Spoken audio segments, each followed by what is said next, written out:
Morning, guys. Okay, what we're going to start talking about this week is we're going to introduce circles. Okay, what are we going to talk about it? Well, we're going to talk about the area and the circumference of circles. Okay, so let's talk about how this is similar to what we've already done this school year.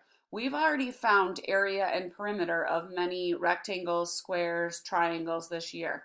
Okay, so we should be familiar with the word area. Okay. We should remember area is that space inside of an object. And that's the same thing that it is for circles. So the word circumference is a little bit different on a circle compared to what we were doing with perimeter. So perimeter, what did we do to find perimeter on a square or a rectangle? Hopefully you answered. You're going to add up all the sides. Well, we can't quite add up all the sides of a circle because a circle doesn't have sides, okay?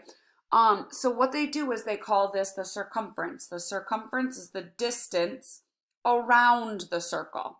So it's kind of like perimeter. We're just not able to add up sides. You're finding the distance around it, okay? So let's review. Some of us may remember from 6th grade, some of us may not, and that's okay if we don't. So here's a quick reminder. We're going to review our parts of a circle, okay? So there's two key parts that you need to know the difference between. And I want you to, I know you don't have this sheet, but if you could write these down either on index cards would be a good idea, or on a sheet of loose leaf paper would work as well, okay? So what a radius is it's the distance from the center of the circle to any outer edge. Okay, so it's basically the distance from the center to the outside edge. So here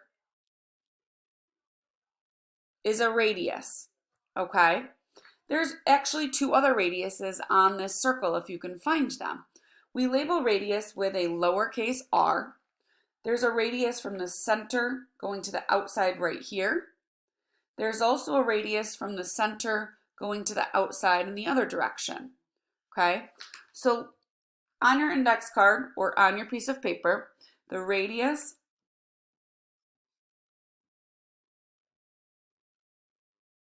is the distance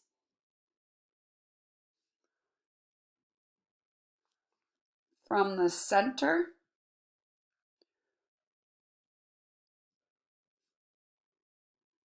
of the circle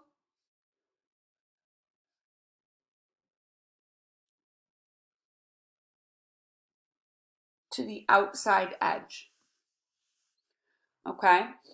So that's your radius, okay? Your diameter, okay? I'm going to show you a real life example in just a second. Your diameter is the distance all the way across the circle, passing through the center point, okay? So your diameter is all the way across. So let's go ahead and grab our index card or write this down on our loose leaf sheet of paper. The diameter is the distance across the circle going through the center. So let's talk about a couple differences between these two. So a lot of times, so in real life, okay, we can see this as a pizza, okay, and how they measure the different sizes of pizza, and I'm going to upload a picture with this video, is by the diameter of the pizza. So a small pizza might have a diameter of 10 inches. A medium pizza might have a diameter of 12 inches. A large pizza might have a diameter of 14 inches, okay? And that's the size pan that they use to put the dough on to determine and make sure that it's equal for all the pizzas that they create, okay? Same thing with like a bicycle tire, okay? The diameter is the distance across that tire. So when you buy a bigger mountain bike, the diameter of your tire is going to be larger than if you're buying a kid's bike, okay? So let's talk about one other difference, okay? So a lot of times they're not going to give you the distance for the radius and the diameter. They're going to give you one or the other. So how could we go back or forth and find the radius or the diameter if we're given the opposite? Okay, so if I was giving you the radius, what could I do if I had to find the diameter? Hopefully your answer is to multiply by 2 or double it, okay? Because you're correct. So if this radius was 6, the diameter for the circle, the whole way across, would be 12. And vice versa. If I gave you the diameter, what would you do to find the radius? Hopefully you said divide by 2, okay?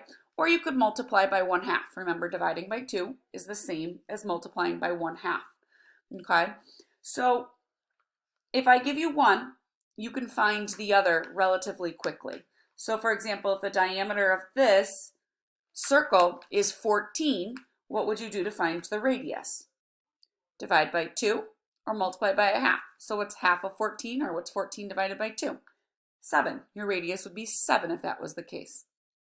Okay, so let's fill in 2 more index cards or write 2 more definitions down on a loose leaf. You're going to want these definitions to refer back to on all the rest of the tasks that you're going to do the rest of this week. And I'm going to give you formulas. These formulas you're going to be able to use and be given on any quiz, test, anything in the future. You're going to be given these formulas. Therefore, you're going to want to write these down.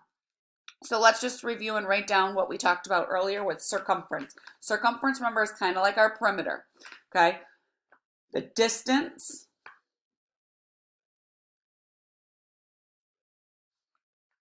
around the outside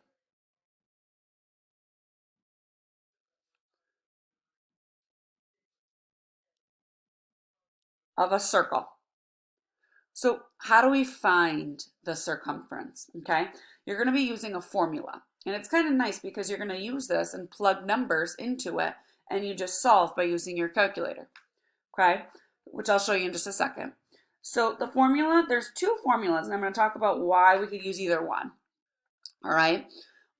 C, capital C stands for circumference, equals pi times diameter. Those 2 are connected by multiplication. Okay, so now some of you might ask, well, you just talked about diameter and radius, all right?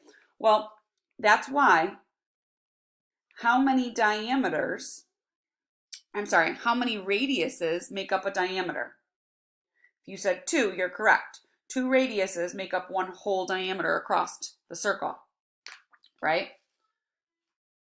2 of these radiuses would be equal to 1 whole diameter across. So the other piece to the formula that we can use, C still stands for circumference. So instead of diameter, 2 times pi times the radius. So 2 radiuses are equivalent to 1 diameter. And then you still have your pi symbol there. Okay? So why did I put 2 in front? Okay, remember we always put our coefficient, our numbers, in front of our variables or our symbols. Okay, so let me show you this pi symbol that now we've talked about. This is kind of new. So on our calculator, okay, your pi symbol is right here. All right. So if you push that and push enter, hopefully we remember pi is equivalent to, it's called an irrational decimal because it goes on and on and on forever. 3.14159 ... It goes on forever. So sometimes in activities, I'll have you guys just use the decimal equivalent of about 3.14. Sometimes it's just easy as to use the pi button. Okay. With that being said, so there's our circumference formula, sorry. So if you're given a diameter, you could throw it in here. If you're given a radius, you could throw it into this one. All right. So you don't have to go back and forth to both. You can use both.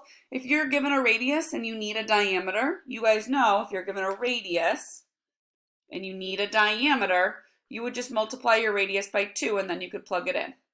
Does that make sense? Okay.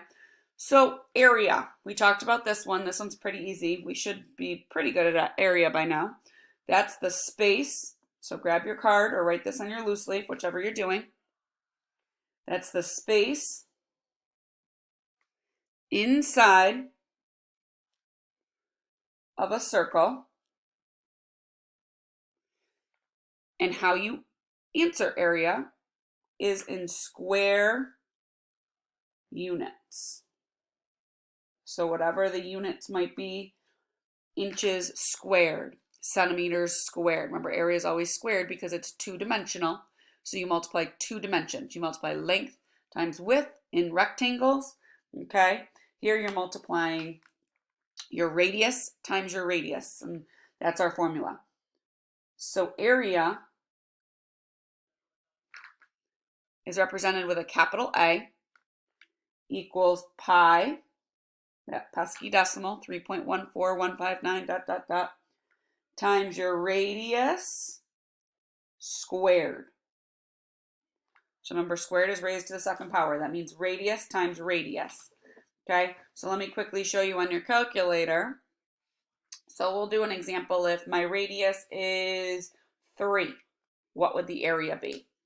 So we push pi, and I'm going to use my parentheses right above my 8 and 9 just to separate my radius. We said our radius is going to be 3 this time. To get your squared button, if you see this little symbol x squared to the left of 7, if you push that, it's going to give you to the power of 2. This button always will give you to the power of 2. If you want something higher than 2, you use this little, I call it the carrot top button. This means raised 2. You could push the power of 2, or raised to the power of 3 if you're cubing it. Okay, but for now, this x squared is the easiest squared button to push. All right, enter. Now, why am I going to get a long decimal? Because anytime when you multiply by something that's an decimal that does not end, we're always going to get a number that doesn't end.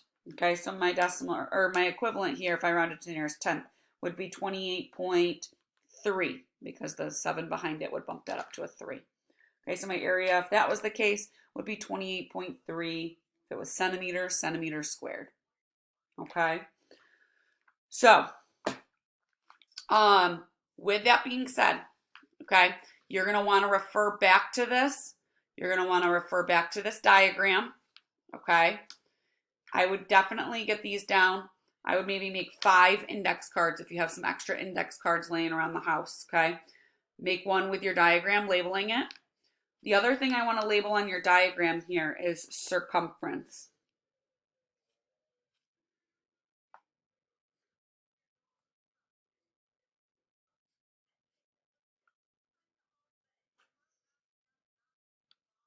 Circumference is your distance around that circle. Okay, area is your space inside. So try to make a card for your circle diagram. Try to make an index card or write this down on a piece of paper. Either one is fine. For your radius definition, your diameter definition, circumference with the 2 formulas, and area with the formula. Okay? So now what we're going to do, guys, is we're going to flip over, and I want you to fill in, I want you to complete 4 questions. Okay? I'm going to upload these 4 questions, and I want you to try to do a few of these. Okay, so what I'm going to do, guys, is I'm going to upload this with this video, and I want you to complete these 4 questions. The top 2, I'm asking you to find the circumference, and the bottom 2, I'm asking you to find the area. Okay, so what it's going to look like, guys, is you first need to identify in your circle, is this piece that I gave you a radius or a diameter? Hopefully you answered it's a radius. So if the radius is 14, what would the diameter be? Hopefully you answered 28. The whole way across would be 28. So now you got both of your parts. So what this looks like, okay, is if I'm asking you to find the circumference, we start with the circumference formula. Okay, so we can plug in. You can use either C equals pi d or